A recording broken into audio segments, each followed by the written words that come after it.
This Organized Chaos video is brought to you by viewers like you. Thank you.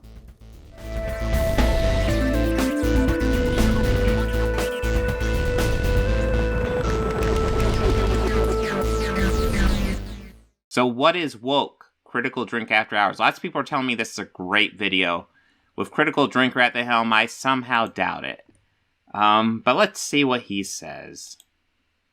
Woke. If there's one word I could choose to erase from the English language, it would probably be that. It's a word that I try to avoid in my own reviews as much as possible, because just like racism and sexism, it's been overused so much over the past few years that it's basically lost all meaning and relevance. Okay. Well, I think it's interesting because if you watch his live streams, he actually uses the word woke fairly often. He does try to ignore them in his proper reviews. But when he does live streams, he says woke fairly often and complains about it fairly often. It seems like every piece of online discourse about a new movie, TV show, or video game inevitably devolves into whether or not it's woke, without really understanding what that word even means and how to measure it. So I guess this video... Yeah, no, I'd be happy if we got rid of the word woke. The problem is Critical Drinker, even in his proper reviews, does woke complaints, except he doesn't use the word woke. He uses the message, which is just a code word for woke. Is my own little way of drawing a line in the sand and hopefully clarifying what it actually means for something to be woke. So first up, how do we begin to define it? Well, it kinda depends who you ask. If you ask someone on the progressive end of the political spectrum, they'll probably tell you that being woke means demonstrating a greater awareness of the systematic injustices, oppression, and inequality of modern society, and making some effort to pass that awareness on to the audience. It's about educating people, helping them to broaden their minds and see the world from a different perspective, giving more visibility to groups that didn't get a fair shot in the past, and inspiring a greater sense of compassion and acceptance of people who happen to look or think different from you. On the other hand, if you ask someone on the opposite... I mean, that's not terrible ideology. That being said, people on the left really don't use the word woke because it doesn't mean anything anymore. But anyways, let's see. Side, they'll tell you that it's a divisive and destructive ideology that aggressively pushes hardcore left-wing political agendas into all aspects of entertainment, demonizing anyone who happens to be straight, white and male, undermining Western cultural values, hijacking and destroying long-established characters and franchises, and generally chipping away at the foundations of everything that our culture's built on. So, basically, you've got two wildly conflicting views of the same thing, coloured by the perspectives of the people involved. And with that being the case, is it even possible to be objective about something so divisive and contentious? Well... Objective? Okay, let's see what he says. Yes, but I think this is where we have to apply a bit of something that's generally lacking in modern online discussions. Nuance. See, looking at this thing from... Yeah, that's something that I've noticed you don't use a lot of Critical Drinker. So, yeah, let's see if you still have some nuanced muscles in you. Let's see what you got. From a neutral perspective, I think most sensible... Oh, these clips I don't think mean anything. I was looking at these clips and they're all over the place. I think looking for meaning in these clips means nothing right now. Level-headed people would probably accept two things. One, raising awareness of social, cultural and environmental issues isn't a bad thing. Neither is encouraging people to look at the world from different perspectives, or giving historically underrepresented groups or problems a bit more visibility and attention, or trying to move beyond tired and damaging old stereotypes. 2. Pushing all of this stuff too hard, too aggressively, or with ill intentions is having a damaging effect on modern entertainment. Instead of... How are they pushing it too hard? Like, you might be able to pull a specific example of a movie where they push it too hard. Like... God damn it. Ghostbusters 2016, you could make that argument. That being said, Ghostbusters 2016, even if they want to, push the idea that women Ghostbusters and that's awesome, that could still be a good movie. It's just... meh. Encouraging people to broaden their minds and... But overall, mostly what we're just seeing is, occasionally there's a race-swapped character and everybody blows up and loses their shit about it. consider new perspectives, it's basically lecturing and browbeating them into thinking the way the creators want them to think. You're just saying shit. Give me an example. Give me an example, bro. I just said Ghostbusters 2016. I wish I could talk to your brain, Will Jordan. Like, you're talking about they're browbeating people into thinking a certain thing. Give me an example, dude. Because, there probably are fucking examples, but broadly, mostly, I'm not really seeing much. I'm seeing occasionally a woman stars in something, or occasionally, a person is race swapped, and then you guys lose your shit. Replacing one form of arrogant narrow-mindedness with a different one. Instead of elevating marginalised groups, it's dragging down, insulting and demonising anyone else. Example, please. Because I broadly am not seeing anything like that. White men still predominantly star in movies, especially action movies. Occasionally, someone else gets to star in them now.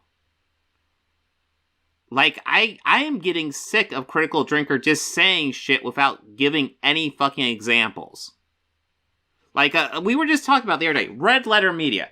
Red Letter Media, I might have issues with their opinions, but when they say stuff, they give fucking examples. They cite examples. They know what they're fucking talking about. Will Jordan, I have no idea what the fuck you are talking about right now. I know the words coming out of your mouth and you're talking about men being put down. I need to see examples of this. Because, yeah, there might be one or two examples, but, like, broadly, culturally, no, of course not. Seriously.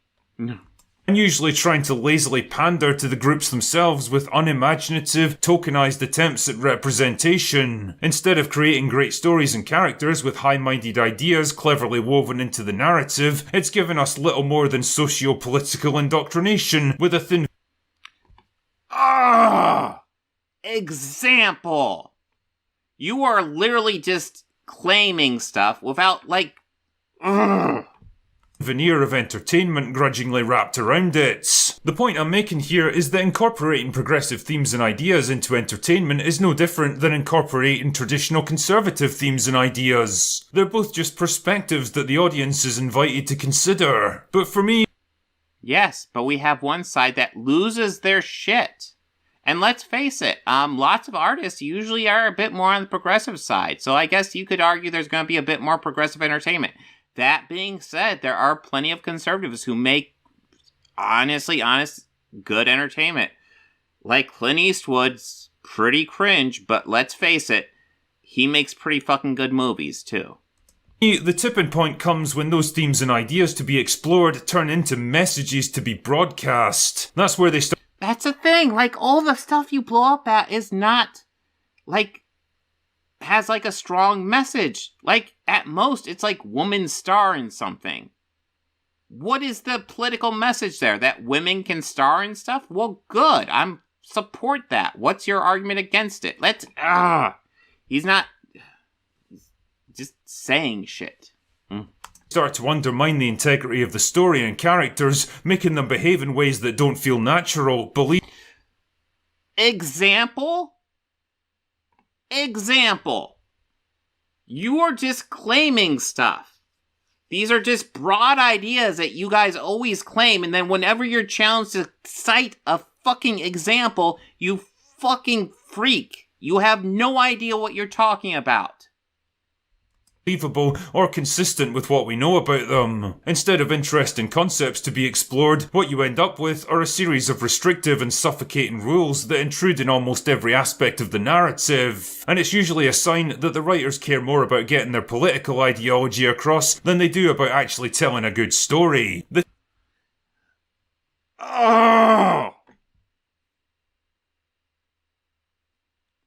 He is insufferable. Here's the deal. Like, cite fucking examples. When you're going to make a claim that broadly, this is the society in Hollywood, and this is what they are, the message that they are pushing upon us. Tell us what that is. You are making general claims and just allowing your audience to fill in the fucking blanks. That is not your job as a movie fucking person. Ah. Yeah, no, this is just red meat to his audience. He can just say general phrases and they fill it in. This is part of why he's so fucking big. Because he keeps it general enough that people can just fill in the fucking blanks. And then, like, people like me and you guys are watching it and we're going insane. Like, why are people, like, talking like this guy is some sort of fucking movie genius? He's just saying vagaries. The tipping point is the point at which the importance of the messaging outweighs the importance of the story, and a piece... Yes, I can guarantee you there are movies where they put the political message above the story and it fails. There might actually be movies where they put the political message above the story and it succeeds. It all depends on the fucking execution. Cite some examples. Piece of entertainment becomes, for lack of a better word, woke. But if that's the case, then how exactly do we define where that tipping point is? Well, this is where a bit of nuance and common sense has to come into play. And yeah, maybe a drunken arsehole from Scotland isn't your best guide for this kind of stuff, but unfortunately... No fucking shit. I'm the only person available to me right now, so here we go. As our first little example, let's consider the theme of representation. We live in a diverse world where you can walk down the average street and... Representation, most movies that even have representation, I won't even necessarily call it a theme, but whatever, fuck. Any big city, and you'll likely see people of every race, colour and creed passing you by. So naturally, it makes sense that that kind of diversity should be represented in our entertainment. If, for example, you're writing a story set in modern-day New York, or London, or Paris, then it makes absolute sense to have a diverse cast that reflects the diversity of those places. In short, diversity as a simple concept is not woke. On the other hand, if your story happens to be set in medieval England, and you try to work in that same level of modern-day metropolitan diversity, then you're probably going to run into problems because your story no longer reflects the reality of the place it's set. Well, it all kind of fucking depends now, doesn't it? If your goal is to be historically accurate, then yeah, you should probably, follow that type of thing as accurately as possible. But if you're telling a fictional story, if you're telling a fantasy story, and I feel like he's kind of going for Rings of Power stuff here, guess what? That's all fucking bullshit anyway. It's fake. It's fictional. It's fantasy. It's a whole new world, and we can set up the rules however we want. You're trying to bend reality around what you wish it could be rather than what it is, and people can see through that pretty quickly. Dude, this is your example. Cite me one movie that is going to be as historically accurate as possible and then pushes representation hard. Cite me one. Just one. It's the same deal if your story happens to be set in a small town in modern-day Norway, or Russia, or the Shetland Islands. Isolated places where the population is like 99% white. That's not an inherently good or a bad thing, it's just the reality of living in those places, and if you try to misrepresent them to fit with a preconceived notion that every single place and time has to be as diverse as downtown Los Angeles, then you're setting yourself up for a fall. Give me an example of a movie trying to be historically accurate, but also doing, like, race swaps of historically accurate characters. Listen, you could probably find one. But, like, that's the question. Like, most of the time when they're even doing that, even if they're telling a real-life story, there might be an artistic reason to do that. Because, fun fact, movies are art. So this is where we really need examples, and we need to break down examples and be like, okay, is this a good use of it or a bad use of it? We need to break it down. You're doing this in broad strokes. You're saying, hey, we need to take a nuanced look at this, and then you're fucking forgetting the nuanced part of it, bro. BBC's particularly bad for this kind of thing, where their diversity and inclusion quotas get applied to absolutely everything they make, regardless of whether or not it makes a lick of sense. Or how about female characters? I mean, historically, women haven't been all that well represented in movies, TV, and video games. Yeah, there's definitely been examples of awesome female characters from almost every decade of entertainment, but there's also been plenty of lazy stereotypes of overly emotional damsels in distress, incompetent empty-headed bimbos, and overly sexualized fantasy figures. Needless to say, those ideas are dated and unrealistic. And the thing is, recent decades have seen a change in those attitudes, with more and more stories presenting women as strong, capable, empowered, and complex. Great stuff, and a well-deserved rebalancing of the scales. In short, having strong female characters in your stories isn't woke. Unfortunately, the problems began around 5 or 6 years ago when a certain executive named Harvey and all of his misdeeds came to light. And from then on, the reaction from Hollywood was basically panicked overcompensation. Women couldn't just be strong and smart anymore, they had to literally be the strongest and smartest people. Can we cite an example? Cite an example where women are like too smart or something. Like unrealistically smart. Can you give me something? Fuck.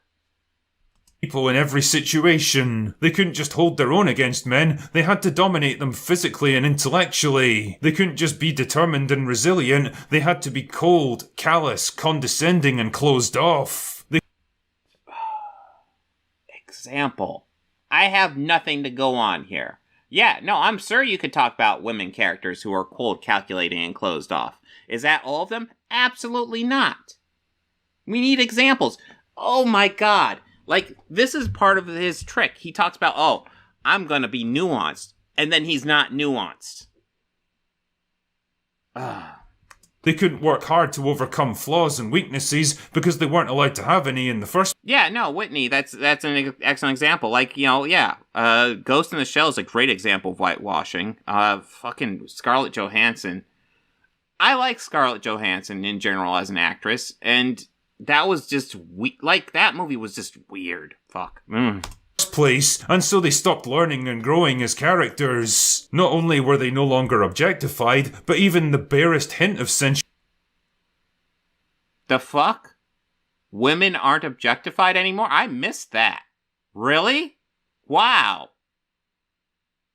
What?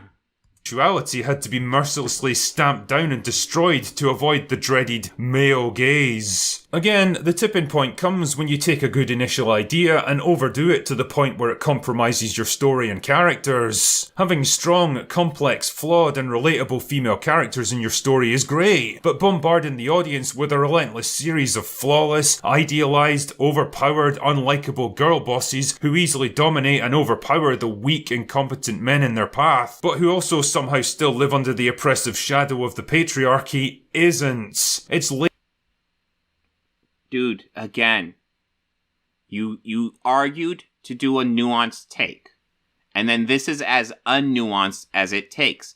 You're saying let's do nuance, and then you're doing broad fucking strokes.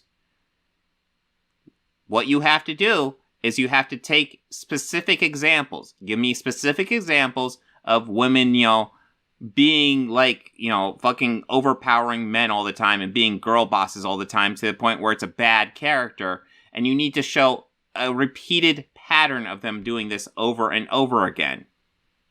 Because yes, I'm sure you could find like a handful of examples. There's tons of movies. You can find a handful of examples of that. But like as a general rule, no. No, most of the time I think characters are decently written depending on the movie. That's the thing. You need to look at each movie as it... And half the time you're judging movies before they even come out, so lazy, simplistic pandering, and it doesn't impress anyone. And for another example, let's consider the depiction of LGBT people, something that's had a very checkered history in entertainment, although you'd be surprised how many movies actually managed to work in gay characters all the way back to the 1930s and beyond, either hinted at in subtext or just straight up shown for what it was. I mean really, what do you think Marlene Dietrich was trying to say about herself here? Anyway, the point once again is that simply having LGBT characters and relationships featured prominently in your story doesn't make it woke in the slightest. They're just facets of human life that can make for interesting stories like any other. What does create problems though is the lazy practice of taking established characters and retconning their sexuality to make them gay after the fact, even Well, I don't recall this happening a whole lot in movies. This is more of a comic book thing that people freaked out about. And here's a simple fact for people. People will discover that they're gay after living a life of being heterosexual. Like, there are people who late in life find out they're gay. This is a thing that happens. It's not common, but it's not common for fictional characters either. I'm trying to think of, like, movie characters where they do this. It's not common even for movie characters, even. Even though they've been depicted as straight for years or even decades by that point, the comic book industry's done it to such a degree that it's practically a meme by now. Okay, let's get through this movie, or this video where Critical Drinker has a nuanced take on broad strokes. Oh, I don't even know what the fuck the point is anymore. Now, but it's also creeping into movies and TV shows at an alarming rate. Like how At an alarming rate. And he's gonna complain about Sulu? Because that was, like, literally just a brief, like, we briefly see his husband. That was nothing. Star Trek Beyond decided to show Sulu, a historically straight character, meeting up with his husband for some shore leave. Damn, even George Takei, who's openly gay himself, thought that decision was nothing but bullshit pandering. And he was right. Didn't he come back later and say he thought it was well done? Okay, I gotta research this real fast. I'm pretty sure George Takei at first didn't like it, but then when the movie actually came out, said, "Oh, you know, actually that I liked how they did that." Oh, okay, yeah, no, I don't know if this is after he's seen it. This is still before the release date, but he clarifies his comments. George Takei has taken social media to clarify, but not disavow, his disagreement to make Sulu gay. The openly gay 79-year-old actor who originated the role of Sulu on TV. Oh, am I not sharing that? No, I'm sharing this. Okay. He would have. He reiterated his preference that the reboot Star Trek films would have created a new character rather than altering an existing one. Echoing his earlier comments to Hollywood Reporter, I hope instead that Star Trek original characters and their background would be respected. How exciting it would be for instead a new hero to be created, whose story could be fleshed out from scratch rather than reinvented. I hate this argument. To me, this would have been more impactful. Despite his feelings about the importance of respecting Gene Roddenberry's visions, Takei said he is nonetheless delighted there's now a gay Star Trek character and is flattered that the Sulu decision was intended as an homage to him. Takei went on to extend olive branches to John Cho, who played Sulu and Beyond, and Simon Pegg, who co-wrote the movie and played Scotty. I wish John Cho well in the role, and in the role I once played, and congratulate Simon Pegg on his daring and groundbreaking storytelling. Takei wrote, "While I would have gone with the development of a new character in this instance, I do fully understand and appreciate what they are doing, as ever boldly going where no one has gone before." So I guess he didn't fully take it back, but, like, there is more nuance to it. Yeah. Another trend in modern entertainment is the way gay relationships are only ever depicted in the most positive and idealized way possible. Well, lots of times straight relationships are depicted the same way, and yeah, there are negative gay relationships in media, and there are negative straight relationships in media. Like, how many stories and TV shows have you seen recently where heterosexual relationships are either non-existent or depicted as dysfunctional, loveless, I thought you liked House of the Dragon. What is this? toxic, or breaking down entirely, whereas gay relationships are almost... Yeah, who would have thought the drinker lies? That's the thing, like, it's tough to even say he's lying, because he's not even saying anything. Like, he's so vague. Like, we're seeing clips of shit, but, like, even in House of the Dragon, like, yeah, the problem was he was gay, and, like, they were desperate to have kids, but, like, it couldn't work. He wasn't into her, like, at all. And, like, it got to a point where they faked his death just so they could maybe have, like, a proper, I don't remember the full storyline as to why they faked his death, but they faked his death so he could run away with his boyfriend. Yeah, there's more nuance to this story. It's not just, yay, being gay is awesome. That is not the moral of that story. Universally framed as stories of true love and understanding between two wonderful people triumphing against the odds. That sort of stuff's great and all, but if that's the only aspect of relationships that you ever show, then it creates yet another restriction. Okay, number one, he's showing a clip from Nightyear. That relationship is such, like, a background thing, it doesn't fucking matter. As far as, like, the general idea he's talking about, then that's the thing, like, you can pull from these clips what you want. He's not actually saying, like, anything. Like, we need examples of what you're talking about, dude. On your ability to tell a compelling and nuanced story, you're locked into one specific path that denies the reality and complexity of real life, The only one denying the complexity of what's going on is you, bro. Shooting it for an idealised fantasy world where nothing gay can ever be bad. Putting any group up on a pedestal is just as damaging to your storytelling ability as demonising them is. Now, the reason I've spent so long trying to clarify all this stuff is because I can see a bit of a problem looming on the horizon here. Now that more and more people are pushing back against wokeness in entertainment, I think we're in danger of swinging too far in the opposite direction, turning a well-justified backlash into a mindless witch hunt, seeing Oh my god. Well-justified backlash. You guys just scream whenever there's a minority or woman all the time. You find excuses to bitch about them. It is insufferable.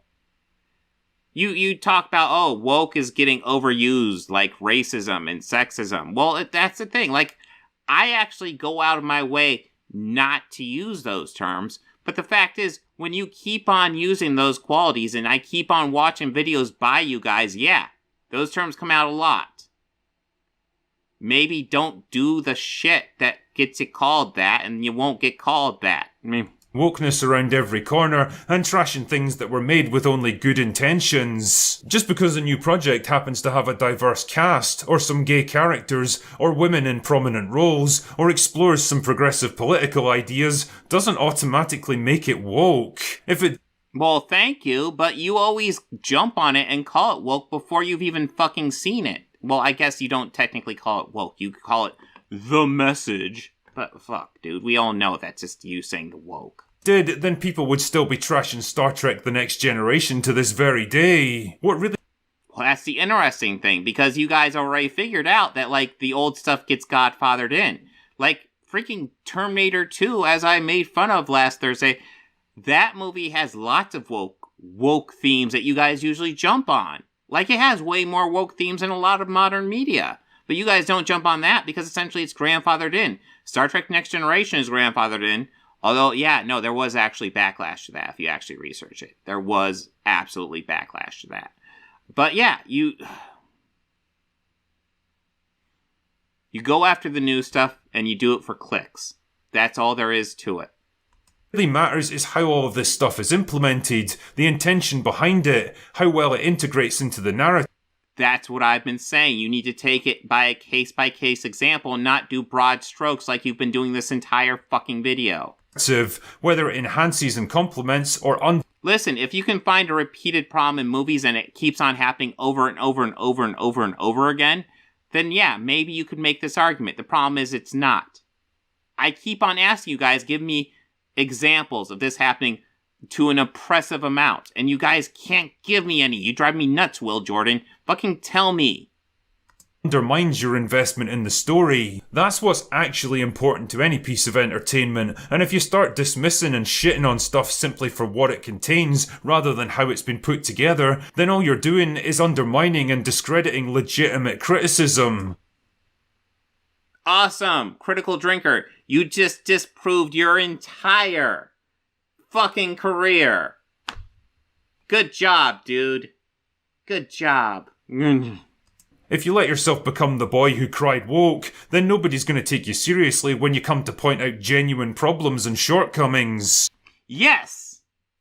Yes, Will. That's it. So stop claiming the message for everything, bro. Oh my god.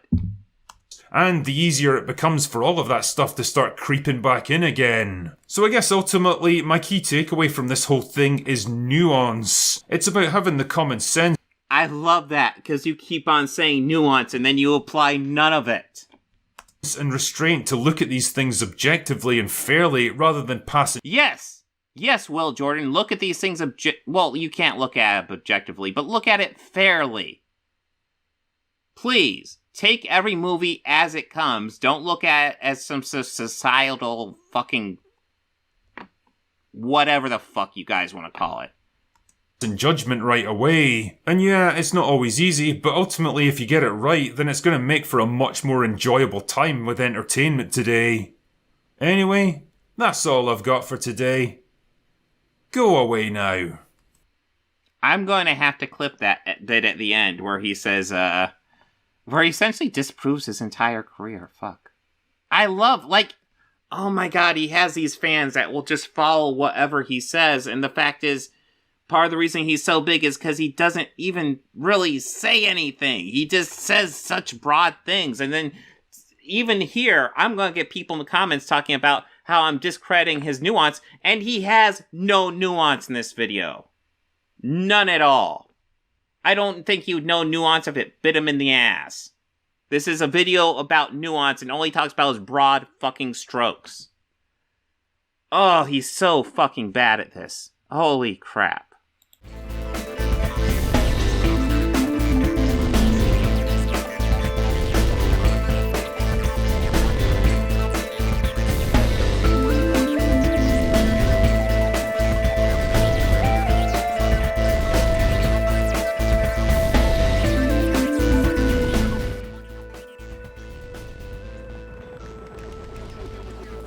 Books, records, films, these things matter. Call me shallow. It's the fucking truth.